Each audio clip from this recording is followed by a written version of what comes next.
नमस्कार दोस्तों, मेरे चैनल पर आपका स्वागत है। हम महत्वपूर्ण विषयों पर लगातार चर्चा करते ही रहते हैं इस चैनल पर। और आज हमारे उत्तराखंड की जब बात हो रही है, चारों ओर सोशल मीडिया पर चारों ओर चर्चा है कि उत्तराखंड मांगे भू कानून।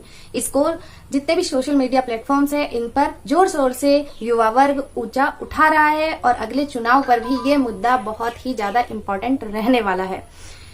हिमाचल की तर्ज पर ही उत्तराखंड में भी भू कानून लाए जाने के लिए लोगों की डिमांड है और होनी भी चाहिए।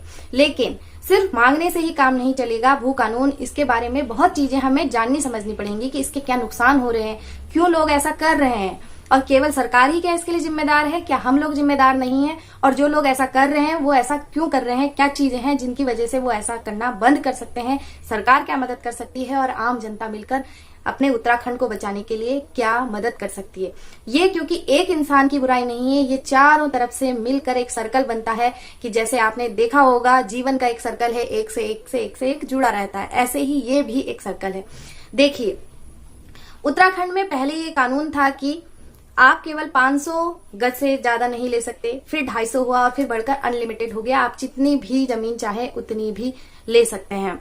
लेकिन दोस्तों, इसका ये नुकसान हुआ कि जितने भी लोग थे, जिन लोगों के पास रोजगार नहीं था, उन्होंने अपनी मुश्किल को क्या है, सब लोग इजी जो है वो सॉल्यूशन ढूंढते हैं। तो सबने अपनी जमीन बेच करके और शहरों की तरफ चले गए, वहां उधर की तरफ अपने छोटी छोटी जो उनकी बहुत बड़ी जमीन थी उसको बेच के छोटी जगह ले लिया और वहां पर सर्वाइव करने लगे, क्योंकि वहां पर नौकरी भी है और शिक्षा भी है, सब चीज है, इसलिए वो उधर की तरफ गए।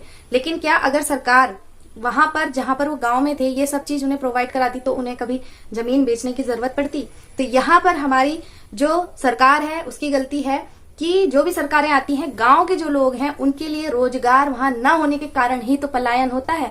जो ये भू कानून है ये पलायन से भी जुड़ा हुआ है। पलायन हो रहा है, इसलिए जो जमीनें हैं वो बेची जा रही हैं और वहां पर बाहरी लोग इसीलिए आ रहे हैं क्योंकि वो उनके पास पैसा है, वो बड़े बड़े रिजॉर्ट्स बनाते हैं उधर, और क्योंकि उनके पास खर्च करने के लिए बहुत उपाय हैं और बाहर से उनके पास पार्टीज भी हैं जो उधर आती हैं और रहती हैं। और गांव के लोग क्या करते हैं, वहां पर बर्तन धोते हैं, झाड़ू पोछा करते हैं, चौकीदारी करते हैं, इस तरीके के जो उनको रोजगार मिलता है। लेकिन यही चीजें अगर सरकार के द्वारा होती, अगर सरकार उधर गेस्ट हाउसेस बनाते, ओयो जैसी कोई वेबसाइट बनाती जिससे लोग आते और इससे गांव वालों को रोजगार भी मिल जाता, तो पलायन की बहुत कुछ हद तक हम कंट्रोल कर सकते हैं।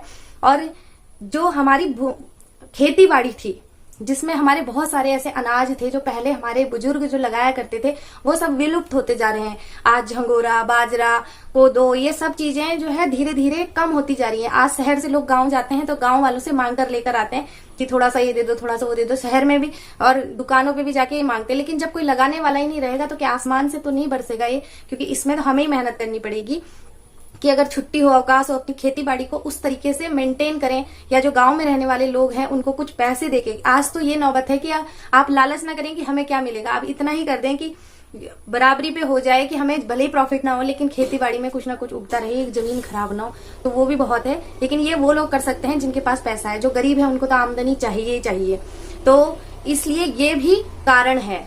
तो भू जो कानून है और पलायन है, बेरोजगारी है और जो बाहरी जो आ रहे हैं लोग, इन सबका एक ही ये सब मिले जुले कारण है, जो ये सर्कल है। जैसा कि मैंने आपको बताया कि जब पलायन तभी हो रहा है जब रोजगार नहीं है, शिक्षा नहीं है। अगर वो नहीं है तो लोग पलायन क्यों करें?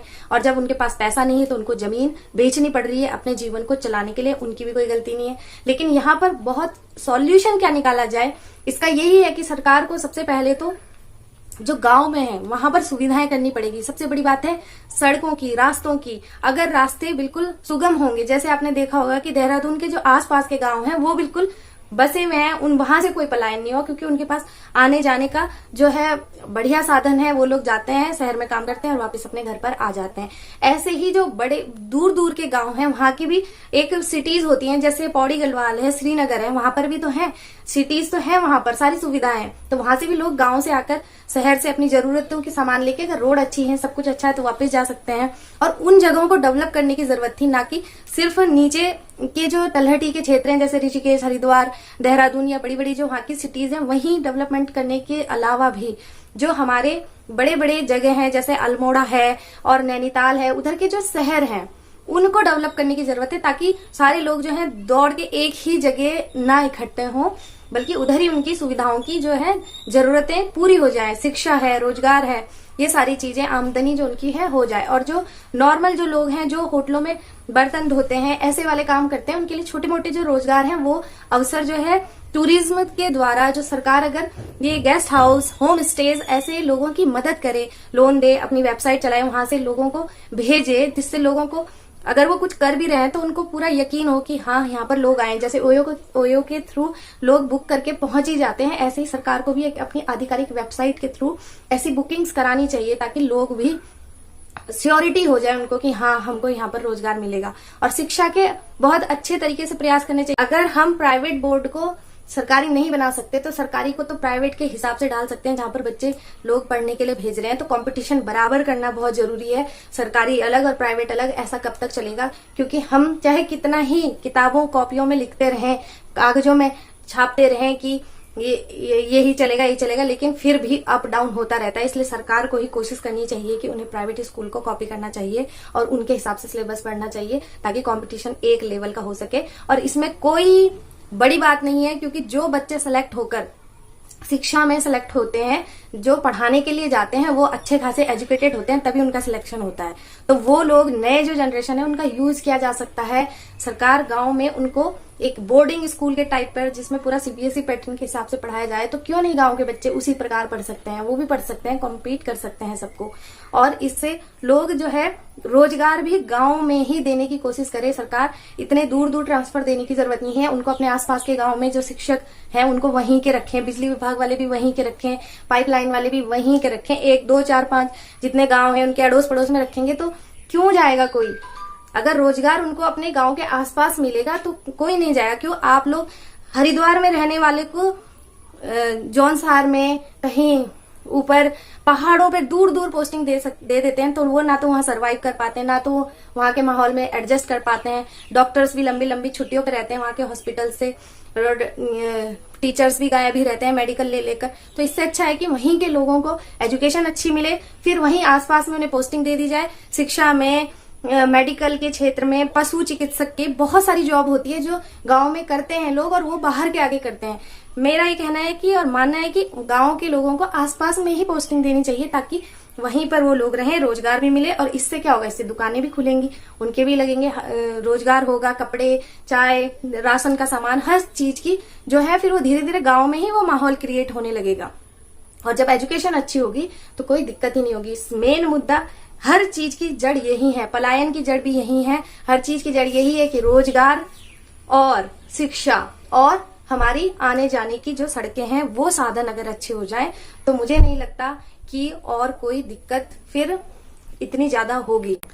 हिमाचल की ही तर्ज पर उत्तराखंड में भी कुछ ऐसे रूल्स बनाने चाहिए ताकि ये आम जनता के लिए भी हक में हो और सरकार के लिए भी हक में हो और बाहरी लोगों के लिए भी हक में हो। कुछ ऐसे रूल्स होने चाहिए कि जमीन बेचे ना, लीज पर जमीन दी जाए, ताकि जिनके पास पैसा नहीं है वो लोग अपनी जमीन ना खो पाए, उनको भी कुछ अर्निंग हो जाए, और जो बाहरी हैं उनको भी नुकसान ना हो, वो लीज पर लें, अपने कमाए पैसे, लेकिन एक वो जमीन से बिल्कुल बेघर ना कर दें किसान को, जो लोग गरीब लोग हैं, क्योंकि वो तो बिल्कुल हाथ धो बैठेंगे, उनको क्या मिलेगा। इसलिए सरकार को इस बात पे बिल्कुल गहराई से चिंतन करना चाहिए और इस मुद्दे पर बिल्कुल आंखें मूंदी नहीं रहनी चाहिए उनकी। और जितने भी यहाँ पर आते हैं फार्मा कंपनीज देखे हैं, जैसे आपने हरिद्वार में, देहरादून में, सैलाकुई में, बहुत सारी जगह इंडस्ट्रियल एरिया बनता जा रहा है, तो सरकार को इस बात पे भी गौर करना होगा कि ये चीजें जो हैं आम, जहां पर खेती कृषि की जमीन हो वहां से दूरी पर ये चीजें हों, क्योंकि धीरे धीरे कृषि की जमीन खत्म होती जा रही है और वहां पर इंडस्ट्रियल एरिया भी बसता जा रहा है। तो ये उत्तराखंड के लिए बहुत गंभीर स्थिति पैदा कर सकता है आगे आने वाले समय पर, अगर कृषि की जमीनें खत्म होती गई तो हमारी जो संस्कृति है, हमारा जो ट्रेडिशन है, कल्चर है, ये भी धीरे धीरे खत्म हो जाएगा। बाहरी लोग आकर के बस जाएंगे और जो हमारे यहाँ के लोग हैं वो पलायन करके दूर दूर शहरों पे चले जाएंगे। अगर उन्होंने अपनी जमीन बेच दी तो यहाँ के जो लोकल लोग हैं वो बिल्कुल ही खत्म हो जाएंगे। सरकार को इस बात पे बिल्कुल गहराई से चिंतन करना ही चाहिए। और इस बारे में आपके क्या सुझाव हैं? अगर आपके पास भी कुछ अच्छे सुझाव हैं तो आप कमेंट बॉक्स में कमेंट करें और इसी तरीके से इस बात को आगे बढ़ाएं। मिलते हैं नेक्स्ट वीडियो में, तब तक के लिए take care, tata, bye bye, नमस्कार।